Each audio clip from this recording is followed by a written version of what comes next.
Our next speaker probably does not need much of an introduction, but because he's one of the coolest, I'm going to talk him up a little bit. Jameson Lopp has been building multi-signature Bitcoin wallets for the past 4 years, started out at BitGo, and now is the Chief Technology Officer at Casa. He's a regular on crypto Twitter and Medium, where he distills these complex issues and complex mechanisms for a wider audience. I know this conference is a technical conference. I know the last session was a lot. I know he has memes in his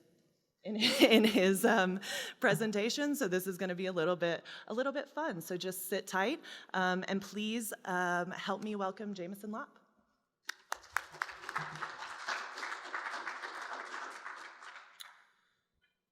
All right. So to get started, for those of you who might want to play around a little bit, I would recommend, we'll have a quick demonstration about halfway through where we're going to be playing around with the Electrum wallet. If you have a laptop available, then feel free to go to electrum.org, download the wallet, and then the only tricky part will be figuring out how to run it on testnet. If you're running on Linux or Mac, it should be pretty easy to just pass a -- testnet. I think if you're running on Windows, you might have to either get on the command line and run it there, or like create a shortcut where you're passing those additional arguments into it. But I imagine you'd be able to figure out how to do it by the time we get to that point. So, why are we here? Well, I've been doing Bitcoin full-time for about 5 years now. I've been building infrastructure for multi-sig wallets, both in the enterprise setting and in the individual setting. And I've seen people screw up in more ways than I could ever really imagine. And it's simply because there are so many foot guns available in this really complex protocol and in all of the applications that are being built on top of it, that people can lose money in a variety of different ways, probably countless ways. I mean, I've seen people manage to turn multi-signature wallets into what are effectively single signature wallets. I've seen people get frustrated by inconvenient security features and turn them off and then get hacked. And I've met countless individuals over the years who have chosen to leave their crypto assets with a trusted third-party custodian because they simply don't trust themselves to set up a hardware wallet or to set up cold storage that is sufficiently robust.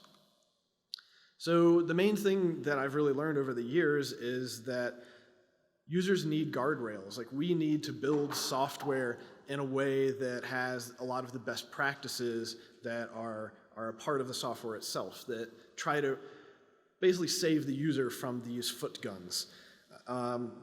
One example for what I've seen, especially on the enterprise side of completely new companies getting into Bitcoin, is, we make APIs available to them for enterprise wallets, and I've lost count of how many new companies I've seen start up their API and then just start sending like 100 transactions per second because they simply didn't know, the throughput limits that the Bitcoin blockchain makes available to them.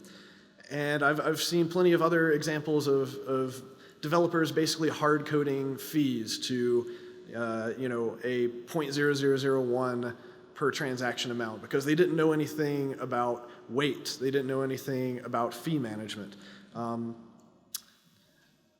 I've also seen users not even understand anything about UTXOs and end up getting themselves in bad situations. And we'll talk about a number of these things in more depth. From a security standpoint, it's very easy to achieve a high level of security for your private keys. All you have to do is throw them away so that nobody can access them. Of course, there's some trade-offs here. It's also very easy to achieve a high degree of usability for your private keys. You just create a web page, and anyone who accesses that web page can spend the private keys. Of course, it's not great from a security standpoint. Now, non-custodial wallets give up a lot of control over the wallet operation itself and hand that control, that freedom to the user. And they do that in order to provide a stronger security model for the user. They're basically trying to help fulfill the promise of Bitcoin that anyone can be their own bank.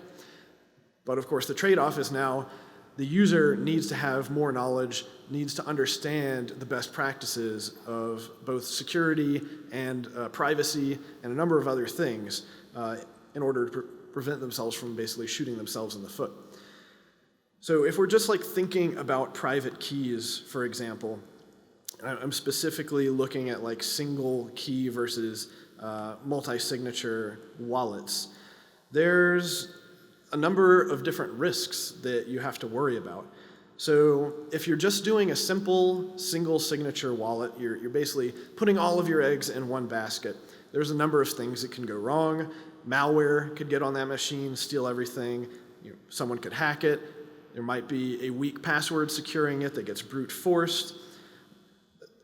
There are issues with inheritance and death and basically who can access that wallet if the primary accessor is no longer able to. There's plenty of issues, of course, ultimately with coercion of that wallet owner. But then if there's a single key and it's held by a third-party service, say some sort of enterprise API provider, then you have a lot of the same issues, but you also have to worry about insider theft. You have to worry about any number of things that could go wrong with the company, such as lying to you about how solvent they are, or potentially becoming an attack from some greater authority, such as law enforcement. What we ended up doing over the years is figuring out like how do we separate these concerns and end up with a more robust system. And we basically ended up with something like this, where the user themselves has multiple keys in a multi-sig arrangement, and then the service only holds one key. So the service cannot really be a bad actor in and of themselves. They no longer have the ability to fully create or fully block a transaction if the user really wants to. But by holding one key, they can help facilitate certain things. By separating these risks, we can get rid of a lot of problems like malware or a single insider who goes bad or gets coerced, because you basically need to have sign-off now from multiple people who have different interests at heart. And ultimately, with a system like this, the only things that are still left are some sort of coercion or some sort of phishing. Basically, phishing, I best describe that as like brain hacking. And I think at the end of the day, like no type of technological security system will ever make you foolproof against the hacking of the brains of the people who are ultimately controlling the technical system. That's something that's always going to be ongoing and a battle that never really ends.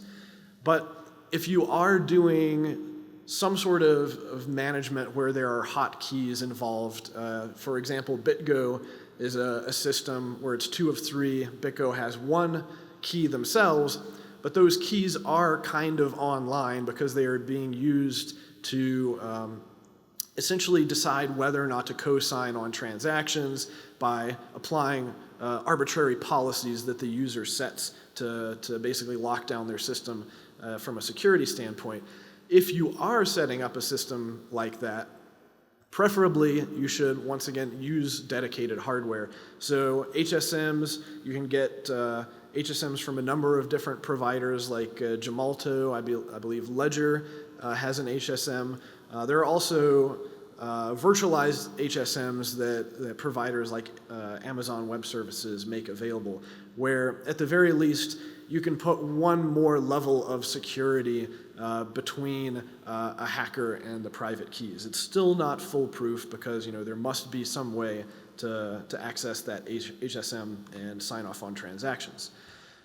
But digging a little bit more deeper into just the way that wallets work, hopefully you are at least aware that in Bitcoin, there's no such thing as an actual Bitcoin. All you have are transaction outputs. And those transaction outputs are either spent or unspent. And it's the unspent transaction outputs that have the value that contain the quote-unquote bitcoins. So it turns out that when you're doing an enterprise level wallet, you're going to have potentially a lot of UTXOs to manage. Your average individual, even if they're making a transaction a day, they're probably not going to end up with a ton of UTXOs.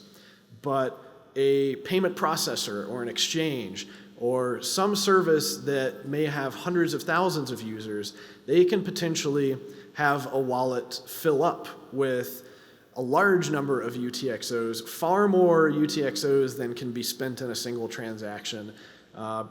In many cases, far more UTXOs than can even be spent in a single block or in a number of blocks back to back. Like, you're starting to run up against these global throughput issues once again.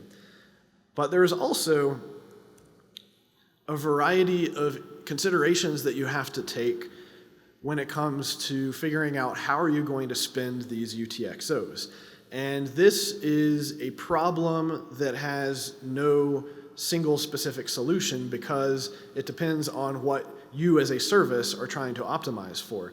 You might be trying to optimize for privacy and trying to keep UTXOs unlinked. You might be optimizing for minimizing the amount of data that you're creating with your transactions and basically spending the fewest number of UTXOs as possible. You also might be trying to minimize your transaction fees of what is the actual amount and level of money that has to be spent to get these transactions confirmed. And there are a number of other considerations that also might have to go into. It really comes down to what the spending patterns, the spend and receive patterns of these wallets are going to be. And if you're creating an enterprise level wallet that is just for you as one company, then hopefully you can analyze what those spending patterns are and optimize for them. A company that's like BitGo, which is actually providing enterprise services to a variety of other companies, gets even more complicated because each of those users has their own unique spending patterns, and as a result, specific things that they need to be worried about over the long term with regard to managing these UTXOs. So the actual UTXO selection problem in computer science is referred to as the knapsack problem, simply because there's usually multiple solutions to how do you construct a transaction that selects enough UTXOs to get the target value. And we've seen some pretty in-depth research occur in this space. For example, Mark Earhart, who is now an engineer at BitGo, did an entire master's thesis on how to optimize UTXO selection, and specifically has worked that towards trying to minimize creating change outputs, which is good both for the UTXO, like blockchain bloat, and good for privacy. So there's something that I basically refer to as the Goldilocks zone, and this is, once again, coming down to the spending and receiving patterns of any given Bitcoin wallet. And one problem that we saw quite often was having far too many UTXOs. Often this would occur with payment processors who were receiving $5, $10, $20 payments for retail level items. And the problem that these payment processors would run into is that eventually they would want to go make a withdrawal from the wallet, and due to the sheer number of UTXOs, they would find it could potentially cost them a significant portion of the value in those UTXOs, depending upon things like the fee market and basically how many other people were trying to create Bitcoin transactions at that time. So one thing that we recommended to these providers is that they start to look at the actual economics behind UTXOs. understanding that it is going to cost some range to re-spend that money, and making some predictions around, what is the minimum amount that's probably going to cost, what is the maximum amount, and therefore, what do we think an economically spendable or economically viable UTXO will even be? If it doesn't make sense, or if it's going to cost you, around $1 to spend a UTXO, then does it even make sense to be accepting deposits for less than a few dollars or even $10? What is your own margin? What is your profit margin? And what can you actually afford? You should really be building that into your own business model with regard to accepting Bitcoin. Thankfully, of course, these days we have other options like Lightning, which we can point people towards if they want to accept smaller value payments. There's also the issue of not having enough UTXOs. Normally, this would happen with newer customers who they would create their wallet, they would fund it with like one transaction from an old wallet, and then they would just go to town, start spending, allowing withdrawals, sending money over and over again. And ultimately, what would happen is they would start creating these long chains of unconfirmed transactions. Now, that becomes a problem because once you get to a certain point, Bitcoin nodes on the network consider these long unconfirmed transaction chains to be kind of spammy, and they will stop relaying those transactions around the network. And so what we actually ended up doing was adding in some additional logic to our SDKs and to our wallets to basically figure out, what is the target number of good, healthy UTXOs for this wallet given its spending patterns. And if we're well under that target, we actually create multiple change outputs when you create a transaction to try to get the number of confirmed UTXOs back to a decent number, because we want to avoid having a ton of unconfirmed change UTXOs in your wallet. That just leads you down the path of creating those chains, and that's when you end up with people trying to withdraw money and send transactions, and then they'll often get a success message that the transaction was created, but then they go look on block explorers, they look in their wallet, and it doesn't show up. And that ends up creating a lot of support burden for us as an organization. So if you have just the right number of UTXOs, then you should be able to spend almost the entire value of your wallet at any given time, but also be able to spend smaller amounts of value without basically creating a huge change output that could make it tricky for you to spend a larger value during the same time period before your current unconfirmed transactions get confirmed. So transaction fee estimation is a pretty complicated, crazy thing in and of itself. A lot of us spent, I think, a decent portion of 2017 and early 2018 kind of trying to put out fires with regard to transaction fee estimates. This is a chart not of recommended transaction fee estimates, but of divergence of recommended transaction fee estimates between different APIs. And the main point being that I think the green line is like next block or 2 blocks, and then the other ones are further out, like 3, 4, 5, 6 block estimates. And you can see that at least when we're talking about transaction fee estimates for 1 or 2 blocks from now, it's all over the place as to what different estimate algorithms are going to provide. And that basically kind of shows the immaturity of this like fee estimate algorithm at a global scale. So there's at least, I want to say 8, maybe a dozen different publicly available fee estimate APIs out there. Recommend making use of multiple ones of them, because sometimes 1 or 2 will just go completely haywire. And I think the the best way to look at it is if you're not going to dig into the weeds and build your own fee estimate from scratch, you should use at minimum at least 3 fee estimate algorithms. That way, you know if one goes completely haywire, you can basically have some sort of consensus going on within fee estimates. Even like looking at, this is really more looking at the patterns of demand for block space. If you get really deep into the weeds of fee estimates and you want to start getting past being reactive and being proactive, then you start to look at things like day of week and time of day of when there's going to be more demand for block space because people are awake, people are making transactions.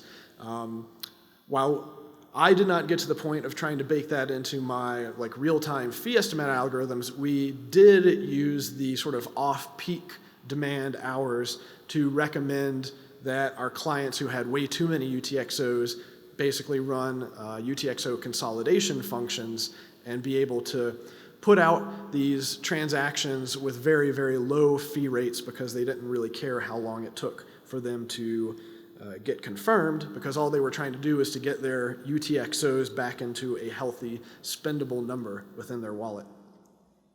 And there is no perfect way of doing fee estimates because you're basically trying to predict the future based upon trailing data, possibly, if you're more sophisticated, based on current mempool unconfirmed transaction data, but you still don't know what's going to happen with the mempool, over the next block or so. So the simplest way to solve this, if it's possible for your wallet, is to use replace by fee. That way, if there is some sudden spike in demand and your unconfirmed transactions look like they're not going to get confirmed for a long time, then you can just bump them. You basically re-sign them with a slightly higher fee, and you can actually adjust them as the demand for block space changes. Unfortunately, RBF is not really very easy to do with multisig because you have to do one of two things. You have to either pre-sign a lot of transactions up front and then hold them in reserve and broadcast them as needed, or you need to keep going back and bugging someone or some user to sign new updated versions of the transaction with a bumped fee. If you want to get a little more efficient, then you can actually take RBF to the next level, and if you have multiple transactions that are unconfirmed, you can actually repackage them into one, which will give you even greater fee savings because you'll be having fewer number of inputs and signatures you're putting out there. But my biggest takeaway from fee estimates in general that I think a lot of developers in the space have made kind of a tactical error is that default values for anything are very sticky, and to my knowledge, like pretty much every wallet out there has default fee estimate values that are very aggressive, that are like in the next 2 or 3 blocks. And I think that a lot of the software out there is not even asking the users, do you really care how long it takes to get this transaction confirmed? I think that developers are often assuming that users are impatient, and that is resulting in us actually creating these kind of feedback effects with the fee market, because a lot of people are just blasting transactions out there without even thinking about, do I really want to pay this much? Do I really care if it gets confirmed in the next X number of blocks? So just making dialogues more in the user's face where we get a little more human input into these markets, I think will make the markets more organic and less spiky due to being kind of artificially changed via strong, sticky defaults from developers. And so I talked for a second about send queue management and how you might use something like replace by fee to like repackage your unconfirms, but there are a number of issues with sending Bitcoin transactions that are not obvious at first. And that's because a valid Bitcoin transaction is not necessarily going to make its way around the network. I tried to kind of show a graph here where it's very easy to check whether or not a transaction, like a signed Bitcoin transaction, is valid once you have signed it. There are libraries that will check for that. Very easy. However, the next question is this transaction considered standard by the policies of most of the nodes on the network? And there are things that can result in a transaction being considered non-standard, such as the size. For example, if it's larger than 100 kilobytes or whatever the corresponding transaction weight to that is, then it's going to get rejected by pretty much every node out there. And so if that happens, you're going to end up with a valid transaction that your software thinks is good, and the wallet is just sitting there saying, yeah, everything's good, we're just waiting for it to be confirmed. But then after some period of time, when it doesn't get confirmed, the user is inevitably going to go start looking at block explorers, and they're not going to see the transaction in any block explorers, and they're going to start freaking out. And then you, once again, have to get support involved and have to figure out, why is this Bitcoin transaction not existing on the network? Even taking it one step further, it's possible to have a transaction that is standard and conforms to most of these policies, but still does not get relayed around the network. One example for that would actually be due to the minimum relay fee on nodes. And nodes protect themselves in a variety of different ways from what they consider to be denial of service attacks. One of those being the fact that a node is a machine that has a limited amount of memory, and if the mempool gets too full of too many transactions, the node will actually start dropping and refuse to relay transactions that are below a certain threshold, because the assumption is basically, well, these transactions aren't going to get confirmed anytime soon anyways, because there's so many more basically in the queue ahead of it. And so this actually throws another wrench in the loop of understanding whether or not a transaction is able to get relayed across the network. So this is basically a dynamically changing value. The vast majority of the time, the value is set at like 1 Satoshi per byte or whatever. But during extreme times of congestion, this value can go all over the place. So what are you going to do? I mean, the main point with all of this is that you need to be proactively monitoring the state of unconfirmed transactions in your send queue by querying a variety of different nodes to make sure those nodes have received and relayed that transaction. And you may even want to take it a step further and try to be more proactive, understanding what these various policies are so that you can check for them before you even try to broadcast a transaction in the first place. Another issue with the enterprise wallets is being able to support querying the data in these wallets. Whether that is wallet balances and address balances, transaction history, UTXOs. The needs change significantly between an individual wallet, where it's probably okay for you to just scan through the blockchain via SPV one time and you're good, because once you get to the tip, you just keep asking other nodes once in a while if anything new has happened.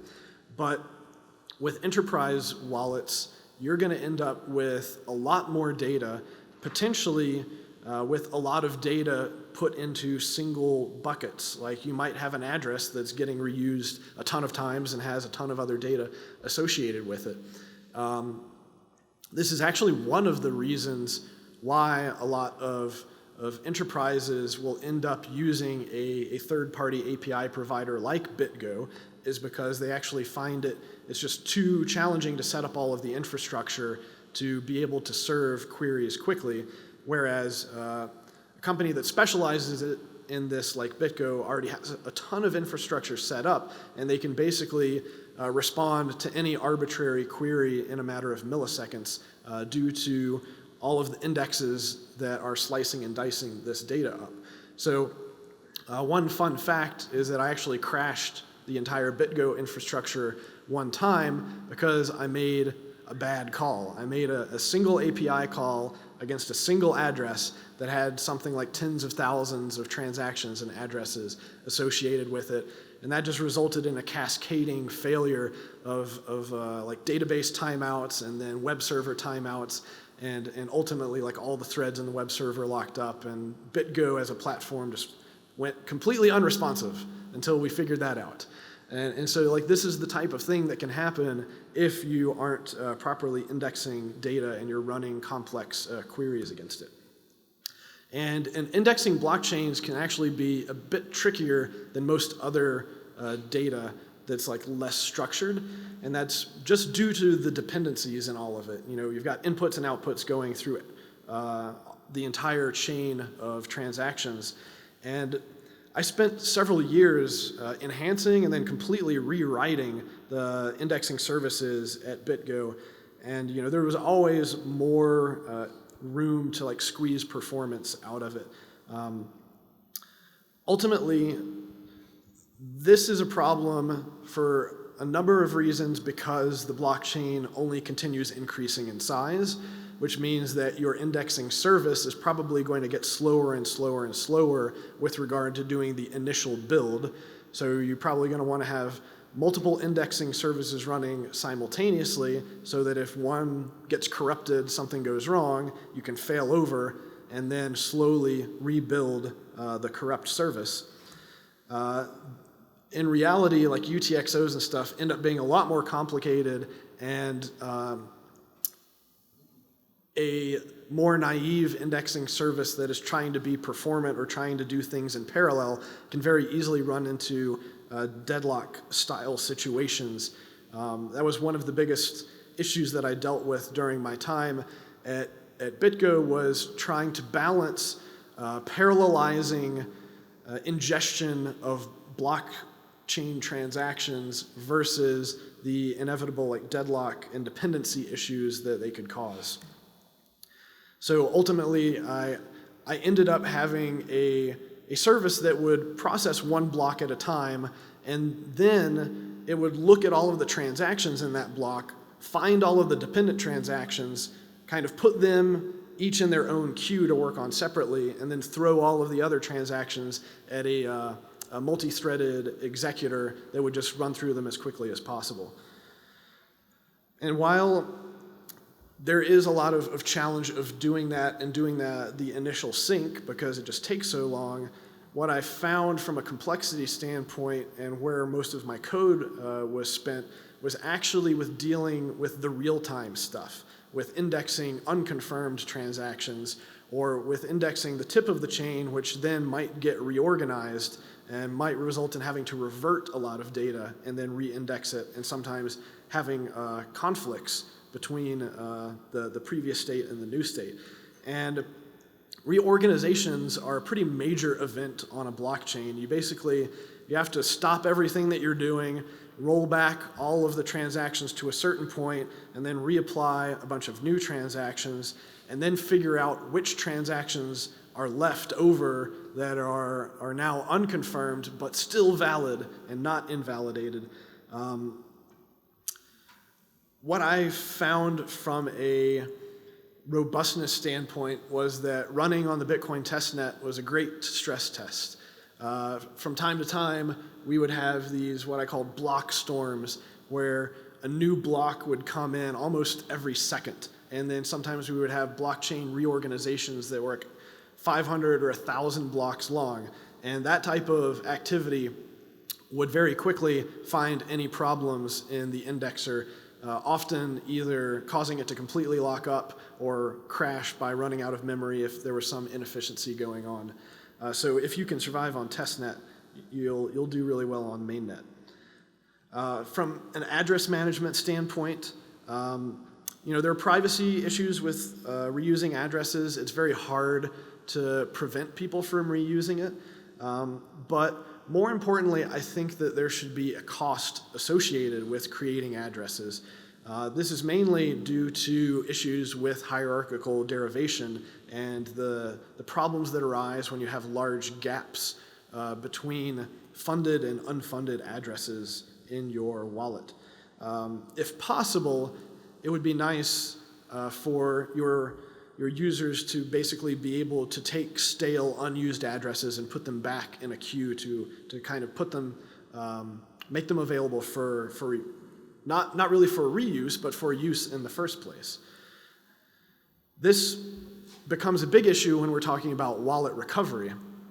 Walletsrecovery.org actually was a new project that just came out a week or so ago, which will help you understand how, despite the fact that we have a lot of quote-unquote standards in this space, the way that a lot of wallets work is not the same. And that has basically resulted in us now having to document a lot of the differences.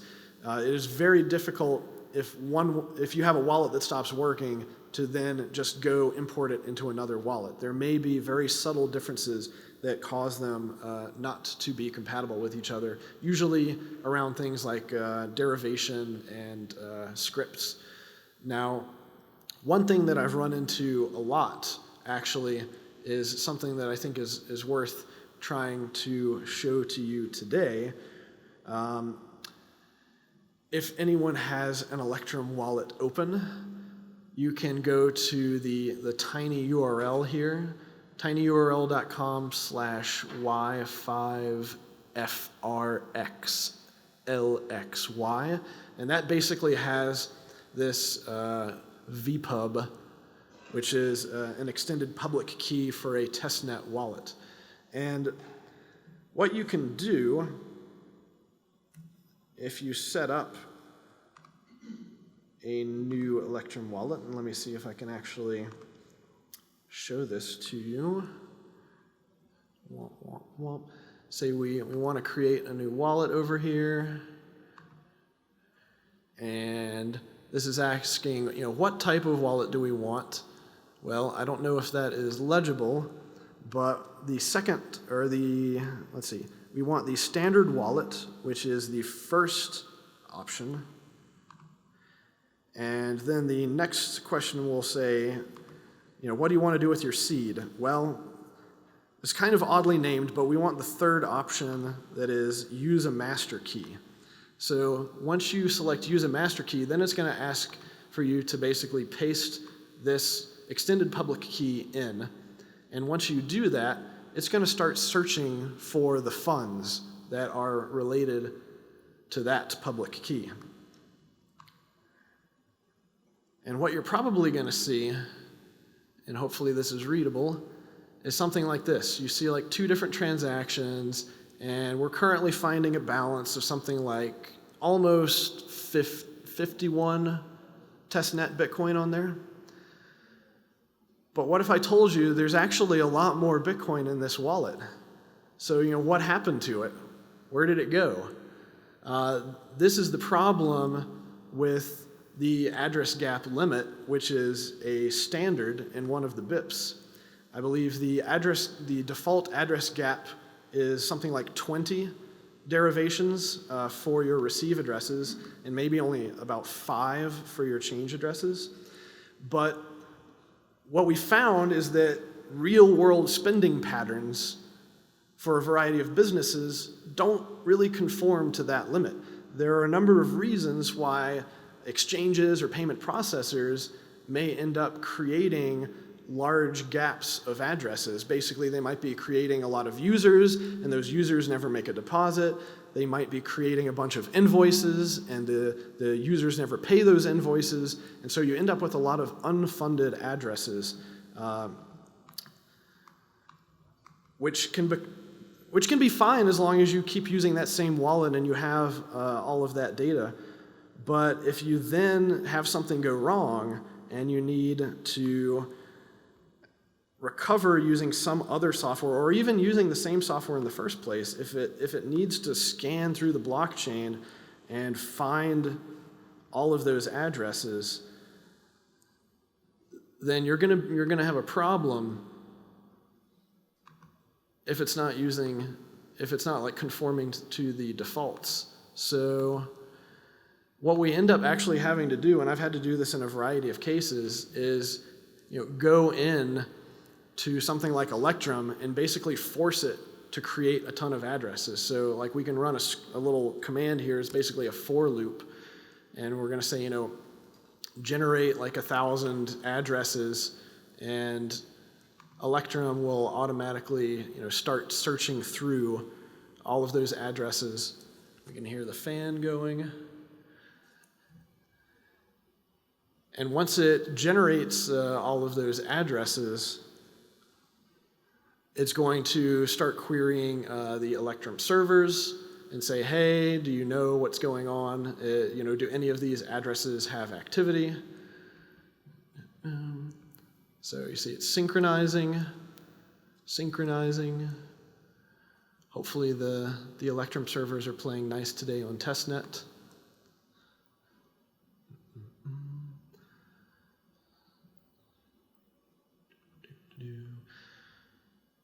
And I think in this particular case, I had it generate 1,000 addresses.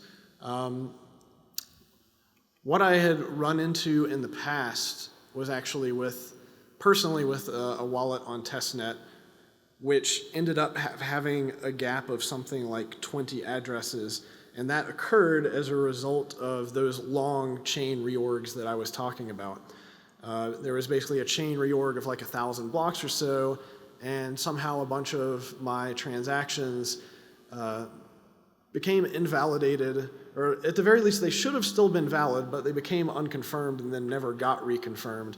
And then I had other transactions related to addresses that were derived later on that then became confirmed.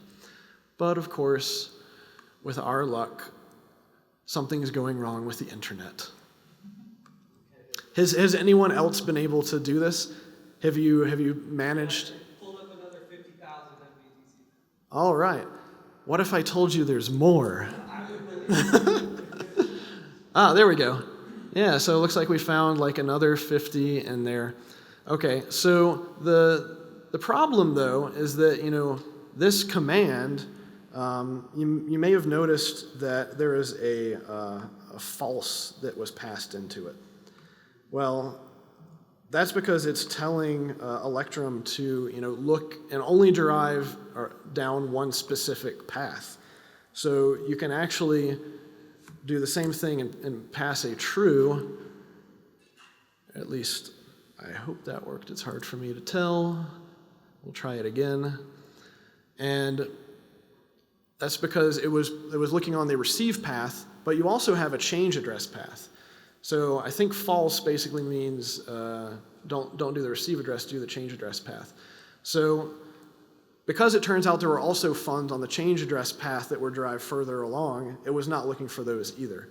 And I won't bore you sitting here, looking at it just chug along, but after a while, it's going to derive those addresses and it's going to continue to find the rest of the funds. And this is an issue that I think not many people have really talked about.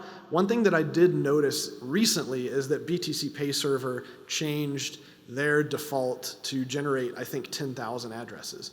And I'm sure that's because a lot of people were using BTC Pay Server and ended up with very large address gaps. Like, we've had people come along to our store and generate like dozens of addresses, probably just to screw with us. They were generating dozens of invoices that they never paid. So I knew that was going to become a problem eventually. So like I said, use testnet. Lots of bad things happen on testnet, and that's actually good. If you can handle testnet, you can handle anything. There's, like I said, plenty of privacy issues you can also worry about. We won't get into all of those, but there are things that you can do both at the network level to protect privacy, to try to protect like the transaction broadcasting that you're doing from network peers that may be observing you, and of course from the actual management of UTXOs. Data management is a big issue. How do you prevent people from losing data? That's a tough problem. At least from the password standpoint, we can set really complex password requirements so that we know that they're probably using a generator. You can try to disperse some of the trust required by having various key recovery services that keep backups of things. And I think sending health checks and periodic reminders can help. Like I ended up doing a lot of manual work at BitGo, basically looking at wallet UTXOs and emailing our users, telling them about best practices. But a lot of those things could actually be automated and basically send notifications to folks. So I also had a number of things here around Bitcoin fork handling, which is something that I think almost no enterprises saw coming a few years ago. The various forks that came along placed a large load on the enterprises, both philosophically and technically.